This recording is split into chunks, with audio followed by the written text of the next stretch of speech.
Salam değerli izləyicilər. Azərbaycanda 7 uşaqlı atanın 9325 manat aliment borcu yaranıb və o həbs edilib. Sabirabadda 10 ilə yaxındır.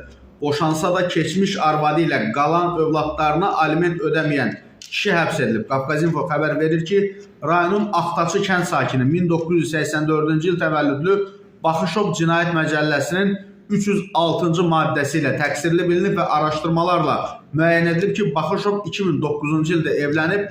Bu izdivacdan 2009 və 10-cu il təvəllüdlü övladları dünyaya gəlib. Lakin nikah 2013-cü ildə pozulub. Bundan sonra uşaqlar anası ilə qalıb və məhkəmə qətnaməsi ilə onların saxlanılmasına görə anaya 160 manat aliment verilməsi qərarı alınıb. Lakin geridə qalan müddətdə Baxışov aliment ödəməkdən boyun qaçırıb və onun 9325 manat aliment borcu yığılıb. O, həmçinin yenidən evlənib və bu nikahdan isə 5 övladı doğulub. Baxışov keçmiş arvadının şikayəti əsasında daha əvvəl 10 günlük inzibati həbs edilib. Bundan başqa aliment ödəmədiyinə görə əlavə 500 manat da cərimələnib. Lakin Baxışov buna baxmayaraq yenə də ödəniş eləməyib və Sabirabad rayon məhkəməsinin hökmü ilə bu dəfə ona 8 ay həbs cəzası verilib.